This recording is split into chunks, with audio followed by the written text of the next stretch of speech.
Media సమావేశంలో పాల్గొన్న media మిత్రులందరికీ, అదేవిధంగా తెలంగాణ రాష్ట్ర ప్రజలందరికీ కూడా హృదయపూర్వకమైనటువంటి జై తెలంగాణ తెలియజేస్తా ఉన్నా. తెలంగాణ రక్షణ సేన అధినేత్రి కల్వకుంట్ల కవితమ్మ గారి పిలుపు మేరకు సామాజిక న్యాయ సంకల్ప సభ విజయవంతానికి అశేషంగా కదిలి వచ్చిన తెలంగాణ ప్రజలందరికీ కూడా హృదయపూర్వకమైనటువంటి ధన్యవాదాలు తెలియజేస్తా ఉన్నాం. అదేవిధంగా తెలంగాణ రక్షణ సేన కార్యకర్తలు, నాయకులు అవిశ్రాంతంగా శ్రమించి ఈ సభ విజయవంతంలో తీవ్రమైనటువంటి కృషి చేసినారు. వాళ్ళందరికీ కూడా పేరు పేరున తెలంగాణ రక్షణ సేన రాష్ట్ర కమిటీ పక్షాన అభినందనలు తెలియజేస్తా ఉన్నాం. సామాజిక న్యాయ సంకల్ప సభ ఏర్పాటు చేయాలని, సప్పండ వర్గాల ప్రజా ప్రయోజనాల ప్రాధాన్యం ముఖ్యంగా, అదేవిధంగా రాజకీయ చైతన్యంతో కూడినటువంటి అనేక ఉద్యమాలు నడిపినటువంటి ఈ నేలపైన మరో ప్రజా పోరాటానికి సిద్ధం కావాలని పిలుపునిచ్చినటువంటి కల్వకుంట్ల కవితమ్మ గారి సందేశం నిన్న అద్భుతంగా ఉన్నది, అమోఘంగా ఉన్నది, ఆలోచింపజేసేటట్టుగా ఉన్నది. అన్ని వర్గాల ప్రజల మనసులు దోచేటట్టుగా మాట్లాడినటువంటి కవితమ్మ గారికి కూడా హృదయపూర్వకమైనటువంటి కృతజ్ఞత తెలియజేస్తా ఉన్నాం. దేశవ్యాప్తంగా ఇప్పటి వరకు స్వాతంత్రం వచ్చినప్పటి నుంచి ఇవాల్టి దాకా కూడా అన్ని రాజకీయ పార్టీలు బడుగు బలహీన వర్గాల ఓట్లతో రాజ్యాధికారం చేపట్టినాయి. కానీ ఎవరి కోసమైతే, ఎవరి సంక్షేమాన్ని దృష్టిలో పెట్టుకొని పనిచేస్తామని చెప్పినాయో వాటన్నింటినీ కూడా విస్మరించిన పరిస్థితి మనం చూసినాం.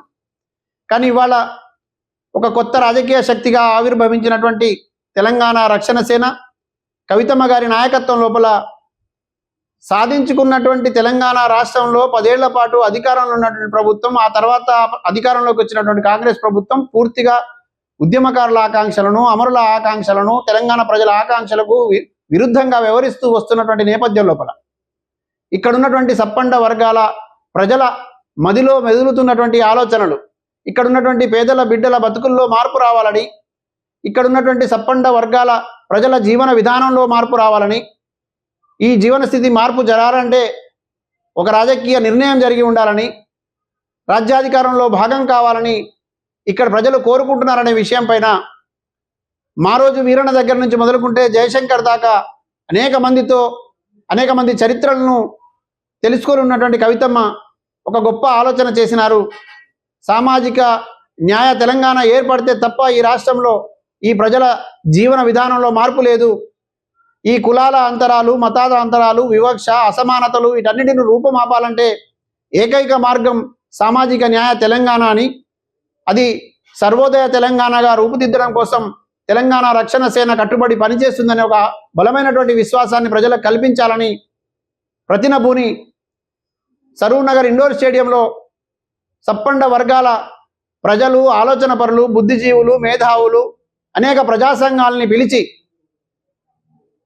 ఒక గొప్ప సందేశాన్ని ఇవ్వడంతో పాటు సుమారు 1 సంవత్సర కాలం పాటు ఇక్కడ ఉన్నటువంటి సకల జనులకు సంబంధించినటువంటి ఆలోచనలను, తర్వాత వాళ్ళకు కావాల్సినటువంటి అవసరాలను తీర్చడం కోసం జరిగేటటువంటి ఒక ప్రజా పోరాట రూపాన్ని ఆవిష్కరించినారు కవితమ్మ గారు. ఇదే సందర్భం లోపల గొప్పగా ఒక ప్రతిజ్ఞ కూడా జరిగింది. జ్యోతిరావు పూలే, సావిత్రిబాయి పూలేకు భారతరత్న ఇవ్వాలని, ప్రొఫెసర్ జయశంకర్ గారికి పద్మవిభూషణ్ ఇవ్వాలని, బీసీలకు 50% రిజర్వేషన్ కల్పించాలని, మహిళలకు 33% రిజర్వేషన్ అమలు చేయాలని, డీలిమిటేషన్తో ముడిపెట్టకుండా ఆ పని జరగాలని, అట్లాగే ఇక్కడ ఉన్నటువంటి మైనారిటీలకు, మరి ముఖ్యంగా మైనారిటీ మహిళలకు కూడా రాజకీయ ప్రాధాన్యం కల్పించాలని, ఆదివాసీ బిడ్డలకు అడవి మీద హక్కులు రక్షించబడాలని, గిరిజన లంబాడి బిడ్డల హక్కులు కాపాడబడాలని, అట్లాగే దళితుల్లో ఉన్నటువంటి దళిత విద్యావంతులకు, విద్యార్థులకు రిజర్వేషన్లతో పాటుగా రిజర్వేషన్లు సక్రమంగా అమలు చేయడంతో పాటుగా సప్లాన్ నిధులను కూడా సక్రమంగా అందేలా చూడాలని, అదేవిధంగా వికలాంగులకు కల్పించబడినటువంటి హక్కులను అమలు చేయాలని, ట్రాన్స్జెండర్లను కూడా అవసరమైతే కోఆప్షన్ మెంబర్లుగా తీసుకోవాలని, ఇట్లా అనేక తీర్మానాలను కవితమ్మ గారు నిన్న సభలో తీసుకోవడం జరిగింది. అదేవిధంగా రాజ్యాంగం కల్పించినటువంటి హక్కుల పరిరక్షణలో భాగంగా బాధ్యతాయుతమైనటువంటి పౌరులుగా, ఒక రాజకీయ పార్టీగా మేము కూడా ప్రజల వైపు నిలబడి వాళ్ళ హక్కులు కాపాడడంతో పాటు అవసరమైతే ప్రజా పోరాటాలకు సిద్ధమవుతూ సామాజిక న్యాయ తెలంగాణ పూర్తిగా సాధించేదాకా ప్రజల వెంట ఉంటామనే ప్రతిజ్ఞను తెలంగాణ రక్షణ సేన సైనికులందరితో కూడా కవితమ్మ గారు చేయించడం జరిగింది. ఇవాళ ఈ దేశంలో ఉన్నటువంటి అన్ని రాజకీయ పార్టీలు, ఈ రాష్ట్రంలో అత్యధికంగా పరిపాలించినటువంటి రాజకీయ పార్టీలు ఏ ఒక్కరు కూడా సామాజిక న్యాయం వైపు అడుగులు వేయలేదు, ఆలోచన చేయలేదు. కాబట్టి ఇది కేవలం కవితమ్మ ద్వారా మాత్రమే సాధ్యమవుతుందనే నమ్మకాన్ని కలిగి ఉన్న ప్రజల విశ్వాసాన్ని దృష్టిలో పెట్టుకొని కవితమ్మ గారు ఒక పట్టుదల కలిగినటువంటి నాయకురాలుగా, ఒక శక్తివంతమైనటువంటి నాయకురాలుగా, మరీ ముఖ్యంగా చిత్తశుద్ధి కలిగినటువంటి నాయకురాలుగా ఖచ్చితంగా ఈ విజయ తీరాలకు సామాజిక న్యాయ తెలంగాణ నినాదాన్ని తీసుకుని వెళ్ళి సంపూర్ణ తెలంగాణను సాధించేదాకా అవిశ్రాంత పోరాటం చేయగలననే నమ్మకాన్ని ఈ సభ ద్వారా కల్పించినారు. ఈ కల్పించేటటువంటి క్రమం లోపల రాజకీయ పార్టీలు, కొన్ని దుష్టశక్తులు అనేక మార్గంలో ఈ సభను అడ్డుకోవడానికి, అదేవిధంగా ఈ సభకు వచ్చే వాళ్ళను అడ్డుకోవడానికి, తర్వాత ఈమె అగ్రకులం కదా అనేటువంటి దుష్ప్రచారం చేయడానికి పరిగట్టుకొని చేసిన ప్రయత్నాలు కూడా మొత్తం వమ్మైనవి.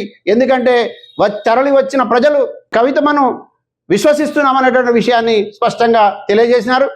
కవితమ్మ కూడా ఆమె ప్రసంగంలో అద్భుతంగా ఎక్కడికైతే మనం చేరుకోవాలో, ఎందుకోసమైతే ఉద్యమం ప్రారంభిస్తున్నామో, ఏ అంశాలపైన మనం మాట్లాడబోతున్నామో, ఎవరి ప్రయోజనాల కోసం అయితే రేపు రాజకీయ చైతన్యంతో కూడినటువంటి ఒక ఉద్యమాన్ని తీసుకొస్తున్నామనే విషయాన్ని కూడా స్పష్టంగా చెప్పే ప్రయత్నం చేసినారు. కనుక ఈ రాజకీయ పార్టీల ఆటలు సాగలేదు. కవితమ్మ మొట్టమొదటి సభ ద్వారానే గొప్ప విజయాన్ని సాధించినారు. ఇది ఆరంభం మాత్రమే. ఇంకా భవిష్యత్తులో అనేక ఉద్యమాలు ఉన్నాయి. ఇదే సామాజిక న్యాయ సంకల్ప సభలు ప్రతి జిల్లాలో కూడా పెట్టాలని కవితమ్మ గారు నిర్ణయం తీసుకున్నారు.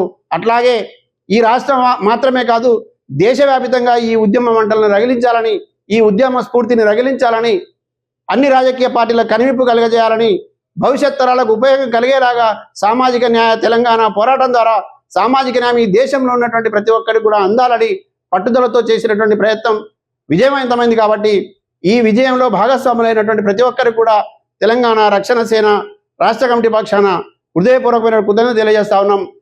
ఈ విజయవంతానికి సహకరించినటువంటి ప్రతి ఒక్క ఉద్యమ శక్తి కూడా కృతజ్ఞతలు తెలియజేస్తా ఉన్నాం. మరీ ముఖ్యంగా ఈ ఉద్యమంలో మమ్మల్ని భాగస్వామ్యం చేసిన కల్వకుంట్ల కవితమ్మ గారికి హృదయపూర్వకమైనటువంటి ధన్యవాదాలు తెలియజేస్తా ఉన్నాం. జై తెలంగాణ. జై తెలంగాణ.